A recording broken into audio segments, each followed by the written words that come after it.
Capítulo en la novela que tiene como protagonistas al presidente de Bolivia, Evo Morales, y a su ex compañera sentimental, Gabriela Zapata.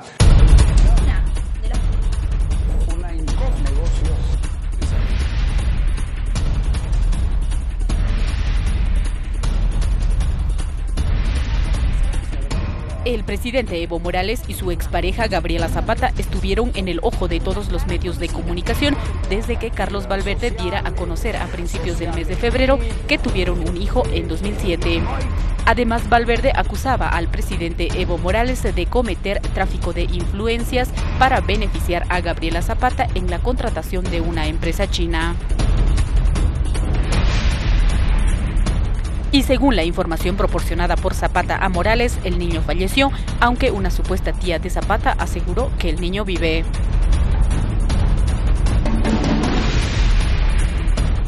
El caso de la exnovia del jefe de Estado boliviano Evo Morales, Gabriela Zapata, puso en aprietos al gobierno. Las fotografías no dejan de aparecer mostrando a una mujer especialista en el lobby político. Revisemos algunas de ellas.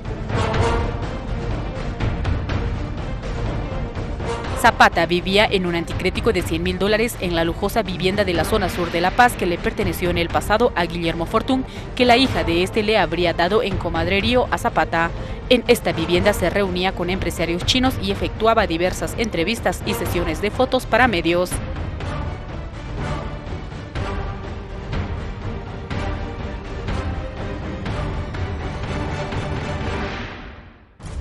Zapata pertenecía a las juventudes del Movimiento al Socialismo. Allá por el año 2005 conoció a Morales y nace una amistad con Cristina Choque, quien ocupaba la jefatura de la Unidad de Apoyo a la Gestión Social del Ministerio de la Presidencia, desde donde logró notoriedad por su responsabilidad de distribuir las mercancías incautadas por la Aduana Nacional de Bolivia.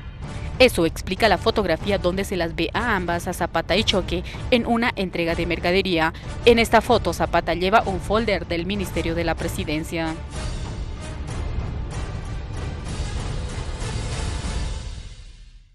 Zapata también apareció en una fotografía con el expresidente de Bolivia, Jaime Paz Zamora, quien confirmó la autenticidad de la misma, afirmando que fue en agosto del 2015 en La Paz.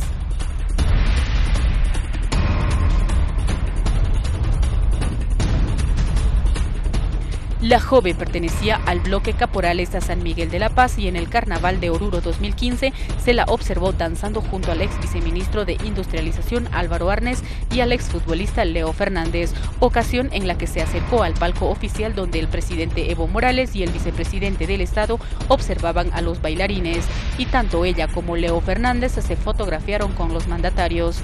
Morales confirmó la veracidad de la foto.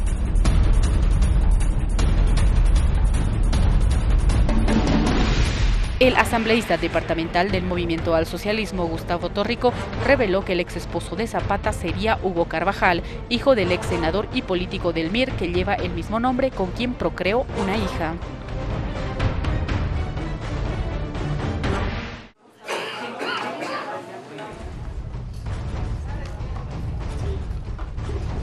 En una conferencia de prensa, el vicepresidente del Estado, Álvaro García Linera, mencionó a Gabriel y Paola, hermanos de Gabriela Zapata, quienes tienen relación política con Unidad Demócrata, pues Gabriel fue pareja de la diputada Shirley Franco y Paola ligada políticamente al Partido Demócrata Cristiano de Jorge Quiroga Ramírez.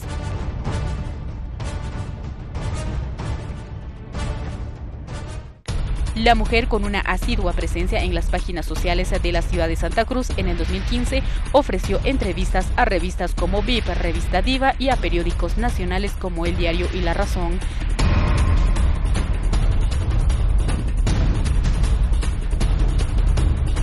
Trabajaba para la empresa china Camse, que mantiene millonarios contratos con el Estado por valor de más de $500 millones. La joven usó el certificado de nacimiento para presentarse en al menos a 5 entidades, entre ministerios, embajadas, empresas estatales y casas de juego, según información proporcionada por el ministro de Defensa, Raimi Ferreira. Lo que queda al Ministerio Público es investigar si se logró algún favor, se tomó alguna decisión administrativa o eso condujo a la suscripción de algún contrato. Todas estas maniobras eran desconocidas por Evo Morales.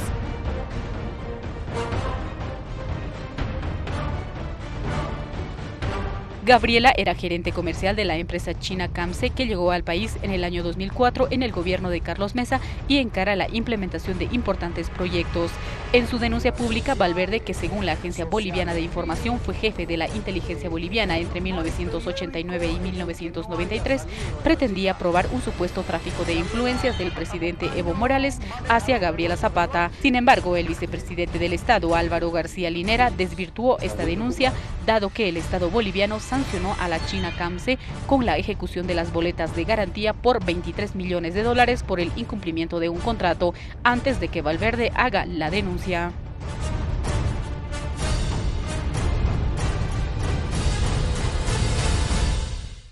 En su supuesta cuenta de Facebook, Gabriela Zapata expresa con elocuencia su militancia en el proceso de cambio y destaca las acciones del Estado plurinacional.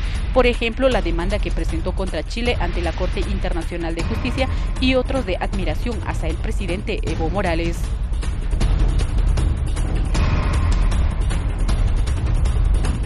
Gabriela Zapata es acusada por los delitos de enriquecimiento ilícito, que establece que ésta movió un mínimo de $711.000 en sus cuentas de los bancos Mercantil Santa Cruz y Visa durante el año 2015. Los otros delitos son enriquecimiento de particulares con afectación al Estado y uso indebido de influencias en grado de complicidad, y se encuentra con detención preventiva en el penal de Obrajes.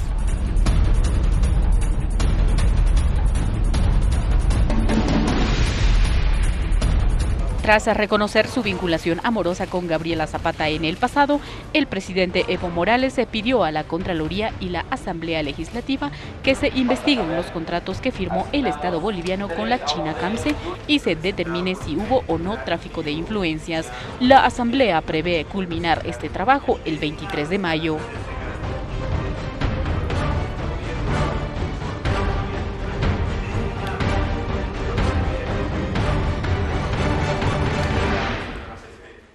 Doy la bienvenida a Carlos Bert. Se le llama analista político. Los medios de comunicación en general etiquetan así a personas con el perfil público de Carlos, pero yo prefiero llamarles otra cosa, no sé qué, pero no analistas políticos. Carlos tiene una larguísima trayectoria en la vida pública boliviana, ha sido parlamentario, ha sido autoridad en el departamento de Oruro y es un profundo conocedor de la realidad política contemporánea boliviana. Con él vamos a conversar acerca del bullado caso Gabriela Zapata Camse. Buenas noches, Carlos, bienvenido. Una primera pregunta. Yo como periodista digo, no hubiera utilizado el certificado de nacimiento de un hijo para hacer una denuncia de esas características. Hubiera usado la información de ese certificado, pero no lo hubiera expuesto públicamente, en la que figura el nombre de un niño llamado XYZ. Su primera percepción acerca de lo que le digo, pensando en lo que el doctor Guevara alguna vez dijo: en política tenemos que acostumbrarnos a tragar sapos y culebras. Julio, muy buenas noches, gracias por la invitación, un cordial saludo a la audiencia. En verdad, el caso, bueno, ya tiene dos componentes, ¿no? El caso en realidad es Camse, el tema de fondo. Y lo accidental sería Gabriela Zapata, su descendencia, que ha comenzado a tomar vuelo propio, porque tiene sus propias características, ¿no? A ver, comparto el criterio tuyo, no solo por una razón ética, sino por mandatos legales. El Código Niño, Niña, Adolescente y otras disposiciones legales prohíben taxativamente que se exponga a los niños. Y en este caso, lamentablemente, no se ha respetado eso y se ha puesto en público, en entredicho, a un menor que creo no pasa de los 9 años. Con la duda de que si existe o no existe, por si fuera poco. ¿No? Pero aún en el caso de que no existiera, su memoria está presente, o sea, no debió suceder eso. Lamentablemente, el tema operó como una bola de nieve, donde comienza una denuncia en Santa Cruz en un momento poco apropiado para las denuncias desde el punto de vista del calendario social, aunque resonante desde el punto de vista del calendario político. Del calendario electoral. Porque se aproximaba el referéndum. Exacto. Pero socialmente no era el mejor momento porque tenía el carnaval ahí inmediatamente. Tengo la impresión que sale la denuncia y la gestión que hacen del tema en las esferas gubernamentales fue peor que pésima. Esos entredichos, esas contradicciones, un ministro dice una cosa, el presidente lo desmiente, etcétera, etcétera. Eso de que el que explica se complica. Así es. Eso hizo que la denuncia, que podía ser gestionada de otra manera, opere como una bola de nieve y ha crecido tanto que hoy día está arrastrando a un montón de gente. Sí, ¿no? Porque parecía que con el carnaval esto iba a quedar atenuado y casi invisibilizado, pero el tema permaneció vigente y cobró más vuelo y mayor potencia conforme fueron transcurriendo los días en la medida en que nos íbamos acercando al 21 de febrero. La siguiente pregunta es fundamental en el sentido de, a ver, operaremos un poquito con razonamiento lógico. Técnicamente, con una denuncia como esa, con los elementos que tiene, que nada más están basados en ese certificado de nacimiento, ¿es posible demostrar fehacientemente un tráfico de influencias o un uso indebido de influencias, como se llama en nuestra legislación? ¿Es objetivamente posible? No. Desde el punto de vista estrictamente jurídico... Porque no hay más elementos. Es decir, hay una relación de dos personas, que es una jovencita, en su momento jovencita, ahora ya no tanto, y el presidente de Bolivia. Desde el punto de vista estrictamente jurídico, la existencia en algún momento, que todavía puede persistir, de la relación entre estas dos personas, el presidente y una muchacha, más el hijo, no es demostrativo de nada más que de esa relación. Sin embargo, Julio, esto ha evolucionado tanto que yo considero que no es la figura de Evo Morales la que está en cuestión, o no lo está en primer plano. Tengo la impresión que es Juan Ramón de la Quintana el que ha pasado a primer plano y lamentablemente la prensa no está manejando el tema como debiera. A ver, ¿a qué me estoy refiriendo? Ya está demostrado, ya es una evidencia que Gabriela Zapata operaba desde la oficina que antes era de la primera dama. Sí, la oficina de gestión social del Ministerio de la Presidencia. Del Ministerio de la Presidencia. Exacto. O sea, dependiente directamente de Juan Ramón de la Quintana. O sea, nadie va a hacerle creer a la opinión pública que el ministro de la Presidencia no sabía que una persona no funcionaria visitaba asiduamente, operaba, hacía trámites y gestiones desde esa oficina. Eso es imposible de vender a la opinión pública. Entonces, si esto es así, ¿por qué Juan Ramón de la Quintana no hizo absolutamente nada? Y ahora el descargo va en contra del personal subalterno de esta oficina, incluido el chofer. O sea, ya esto está rayando en niveles de absurdo, ¿no? Bien, esto ha dejado, la evolución del tema ha llegado a ese punto y ha abierto una interrogante muy grande. Pero vamos ahora al tráfico de influencias, porque ni siquiera la presencia de Gabriela Zapata en la vicepresidencia, en esta dependencia del Ministerio de la Presidencia, ni siquiera esa presencia es todavía demostrativa de nada. O sea, volvamos al tráfico de influencia. Hay una sola vía para demostrar esto. Hay que revisar los contratos de CAMSE, a la que supuestamente representaba Gabriela Zapata. Hay que revisarlos y constatar en el proceso de contratación si es que algo se ha hecho mal, si algo está forzado, si no se han cumplido disposiciones legales, si se les ha liberado de los procedimientos ordinarios y por qué se les libera de los procedimientos ordinarios. O sea, hay que revisar los contratos. Ese es el escenario en el que se va a comprobar si existe indicios, porque en esta primera fase solo podrán detectar indicios de un tráfico de influencias. ¿Para qué? Para torcer normas, porque el tráfico es para eso, no para otra cosa. Sí, para sacar ventaja de ciertas circunstancias y hacer un cierto tipo de negocios, por supuesto. Eso solo se puede ver en los procesos de contratación. ¿Qué es lo que va a hacer la comisión de la Asamblea? Y estarían trabajando los fiscales. Va a durar, va a llevar su tiempo. No es una investigación de un día o de dos.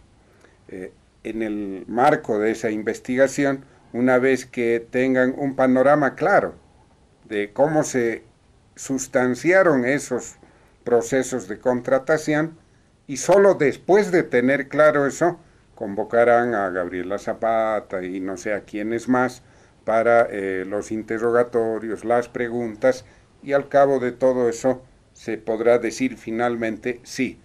Hay indicios muy fuertes o hay evidencias en su caso de que hubo tráfico o no hubo tráfico, y la conclusión conduce el futuro por fuentes y vías diferentes.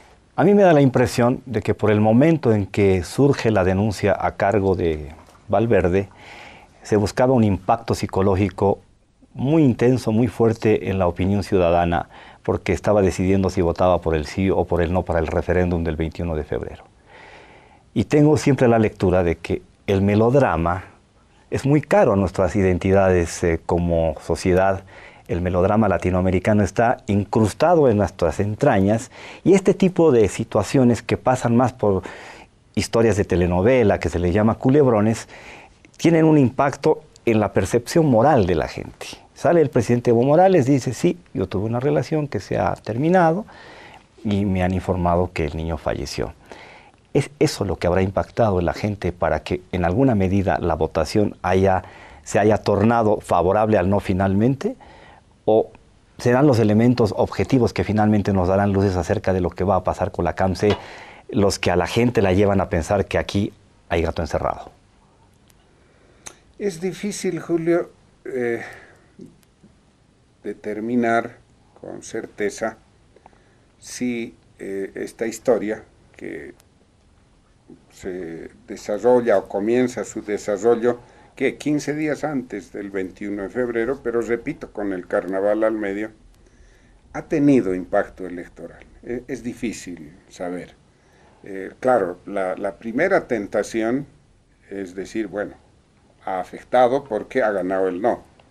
Pero puede no ser así, puede no ser así.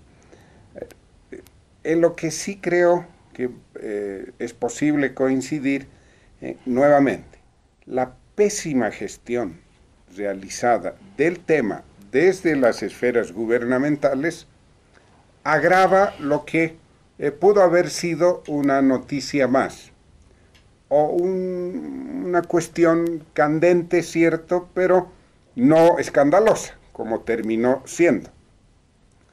Que haya influido o no haya influido en los resultados es difícil saber, pero pudo gestionarse de otra manera.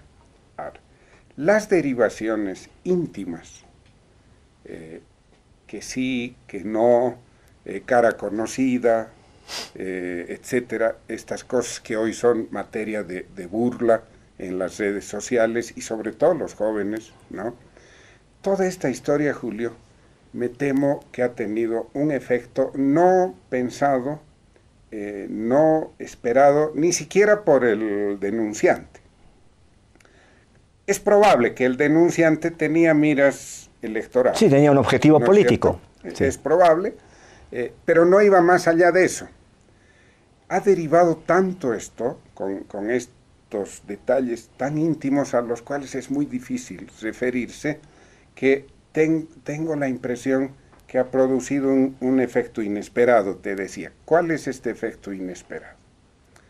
Hasta antes de este conflicto, la imagen del presidente Evo Morales parecía intocable. En unas 2 reuniones ya he utilizado una metáfora.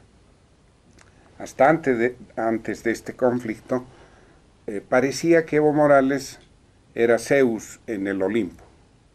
Era el dios máximo y nadie estaba... Intocable, inalcanzable. Y nadie estaba a su venerado. altura, así es. Venerado. Debajo de él había unos 4, 6 o 10 dioses.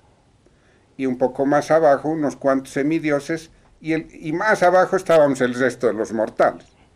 Y era intocable. Y además era peligroso tratar de tocarlo. Después de esto, Julio, tengo la impresión que la población ha asumido, se ha dado cuenta, que no es Zeus, que ni siquiera es Dios, no, ni siquiera es un semidios.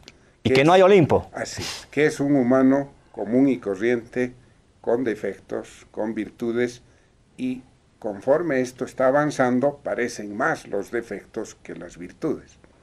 Y entonces, si esto se ha producido realmente, es un cambio sustancial.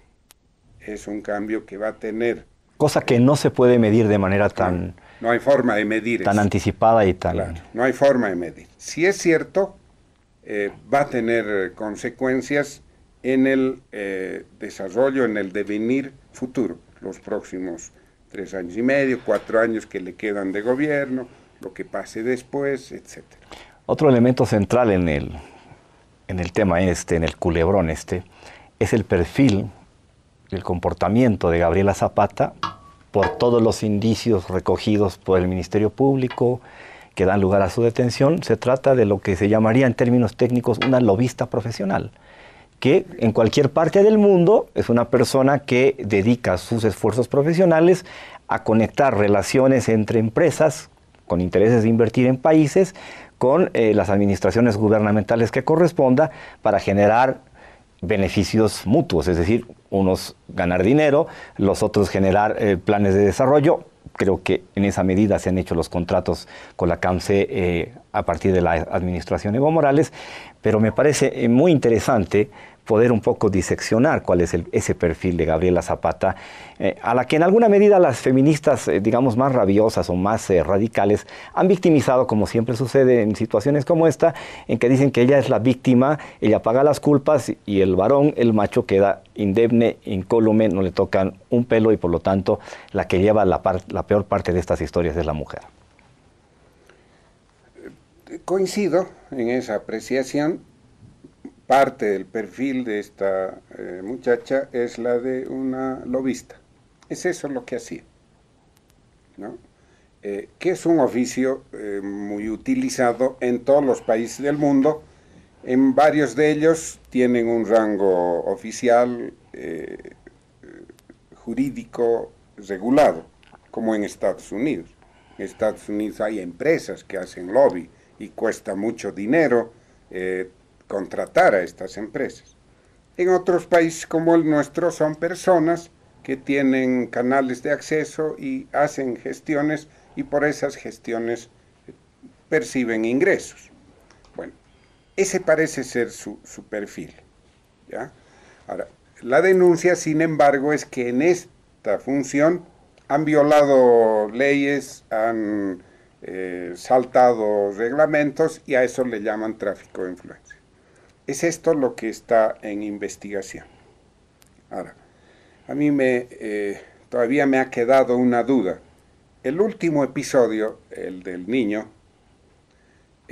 no lo dispara ella, lo dispara su tía en un momento de desesperación. Que resultó no ser tía finalmente. No es su tía, bueno, no es su tía. Es una tía política cercana, pero no es una tía carnal. Dispara en un momento de desesperación, la detienen, no saben qué hacer y ya, se dispara. Claro. No lo hace ella, no lo hace ella, ¿no? Y por lo visto el tema ha pasado a segundo plano por decisión de ella o de su familia. Porque finalmente la cordura vuelve y dicen, es un niño, no debemos exponerlo, etcétera, etcétera, etcétera. Entonces, con ese perfil, sin embargo, el escándalo se dispara y la bola de nieve continúa su ruta vamos a ver qué cosas arrasa hasta que algún día se detenga, porque algún día se va a detener. Y creo que ya no está muy lejos el día, ¿no? Para ordenar un poco el escenario de lo que es Gabriela Zapata, creo que habría que separar su rol como gerenta comercial de CAMSE y por otro lado sus supuestas gestiones en otros ámbitos, en otras áreas de trabajo. Se dice que ella era propietaria de una empresa constructora y parece que a eso se dedicaba, o a gestionar cierto tipo de contratos con el gobierno a través de la Oficina de Gestión Social del Ministerio de la Presidencia, y entonces tendríamos que CAMSE es una cosa, Gabriela Zapata en CAMSE es una cosa, supuestamente ella utiliza el certificado de nacimiento, según el ministro de Defensa, Raimi Ferreira, justamente para influir en altas esferas y generar cierto tipo de resultados convenientes a sus intereses empresariales y comerciales, y por lo tanto habría que separar eso porque hay el antecedente de que CAMSE llega a Bolivia el 2004. Julio, yo creo que los ministros y voceros oficiosos y no oficiosos, oficiales del gobierno ya deberían retirarse del tema, ¿no? No entiendo por qué el ministro de Defensa entra a explicar cosas que no son de su área, que son delicadas y que están ya en la mesa, en tela de duda. Que utilizaba su certificado, el certificado del niño, no explica para nada por qué tenía prácticamente acceso irrestricto y permanente a la oficina del Ministerio de Paz. Paren ya, paren, dejen de hablar del tema y dejen además que sea el Ministerio Público, sobre el cual tienen un gran control político, y que sea la comisión de la Asamblea Legislativa. Que son ámbitos claramente diferenciados. Que son ámbitos diferentes y que sean ellos los que conduzcan esto hasta la fase final, que en términos de escándalo ya está más o menos agotado. Ya la opinión pública, las corrientes ya se están ocupando de otras cosas. Sabemos que en este terreno los temas no tienen mucha duración, ¿no? Porque se acumulan unos sobre otros. Entonces ya dejen de seguir alimentando la fogata. No tiene sentido ya esto. El daño político electoral, si lo tuvo, ya está ocasionado. El daño sobre la imagen del presidente ya está consumado. En el futuro vamos a ver sus consecuencias. Lo único que resta es los fundamentos jurídicos de la denuncia y sus derivaciones. Y eso dejen a las dos comisiones investigadoras.